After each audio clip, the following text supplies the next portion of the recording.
মাছ তো সকলেই খেয়ে থাকো। আজ আমি তোমাদের সাথে শেয়ার করব সবজি দিয়ে, শীতের সবজি দিয়ে শীতকালে কিভাবে শুটকি মাছ রান্না করা যায়। ভিডিওটা পুরো দেখতে থাকবে, দেখলে বুঝতে পারবে কিভাবে শীতের সবজি দিয়ে শুটকি মাছ রান্না করা যায়। শুটকি মাছের মাথা, লেজা এইভাবে বাদ দিয়ে ধারের পাখনাগুলোকেও এইভাবে বাদ দিতে হবে, আর পেটের কাছ থেকে এই পাখনাটাকেও টেনে ছিঁড়ে দিতে হবে। শুটকি মাছগুলোকে এইভাবে পরিষ্কার করে দুটো করে টুকরো করে নিতে হবে। এইভাবে এই দেখুন, আর একটাও দেখিয়ে দিই। শুটকি মাছগুলোকে মাথা, লেজা, পাখনাগুলোকে এইভাবে কেটে নিতে হবে।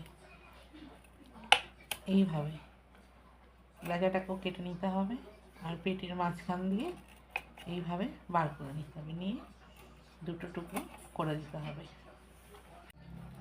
দেখুন কতটা নোংরা, সবটা পরিষ্কার করে নেওয়া হলো। এবার গরম জলে ঘন্টাখানেক ভিজিয়ে রাখছি, ফিরে আসছি পরের সব কিছু নিয়ে। এগুলোকে এইভাবে গরম জলে চুবিয়ে রেখেছি, ঘন্টাখানেক এইভাবে চুবিয়ে রাখবো মাছগুলোকে। 1 ঘন্টা পর শুটকি মাছটা গরম জলে 1 ঘন্টা ভিজিয়ে রেখেছিলাম।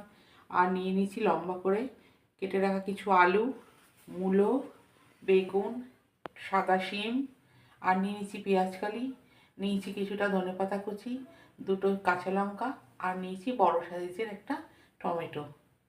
এই মাছটা বানানোর জন্য নিয়ে নিয়েছি বড় সাইজের দুটো পেঁয়াজ, বড় চামচের 1 চামচ আদা বাটা, 1 চামচ রসুন বাটা, আর বড় চামচের 1 চামচ শুকনো লঙ্কা বাটা। কড়াইতে বেশ খানিকটা সর্ষের তেল দিয়ে দিলাম। তেলটা গরম হওয়ার অপেক্ষা করি। তেলটা গরম হয়ে গেছে, দিয়ে দেবো কিছুটা কালো জিরা ফোড়ন। কালো জিরা ফোড়ন দিয়ে দিলাম আলু, যেটা করে কেটে রাখা আলু, দিয়ে দিলাম মূলো, দিয়ে দিলাম শিম। আলু, শিম, মূলোগুলো একটু ভাজা ভাজা হতে থাক, কারণ এগুলো সব একটু শক্ত ধরনের সবজি। বেগুন আর পেঁয়াজ কালিটা খানিক পরে দেবো, কারণ ওটা একটু নরম সবজি। শিম আলুগুলো ভাজতে দিয়ে দিলাম একটু নুন, যাতে একটু নরম হয়ে যায়। আর দেবো সামান্য পরিমাণে হলুদ। এখানে আছে শিম, আলু আর মূলো, নুন দিয়ে দিলাম নরম হওয়ার জন্য। আর দিয়ে দেবো সামান্য পরিমাণে হলুদ, দিয়ে একটু ভাজা ভাজা হওয়ার সময় দেবো, যাতে একটু নরম হয়ে যায়। একটু ভাজা ভাজা হয়ে যাওয়ার পর দিয়ে দেবো বেগুন, তারপরে দিয়ে দেবো লম্বা লম্বা করে কেটে রাখা পেঁয়াজ কালি।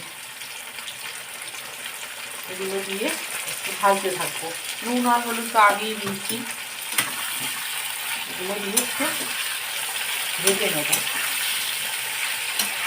বেশ খানিকক্ষণ ভাজা ভাজা হয়ে যাওয়ার পর দিয়ে দেবো কুচো করে রাখা পেঁয়াজগুলো। পেঁয়াজগুলো খানিকক্ষণ ভেজে নিয়ে বড় টেবিল চামচের 1 চামচ আদা বাটা, 1 চামচ রসুন বাটা দিয়ে দিলাম, আর দিলাম বড় টেবিল চামচের 1 চামচ শুকনো লঙ্কা বাটা। নুন হলুদ তো খানিকটা আগে দেওয়াই ছিল। আর দিয়ে দেবো কুচো করে রাখা কিছুটা টমেটো, একটা গোটা টমেটো নিয়েছি। এবার এগুলো নাড়তে থাকবো।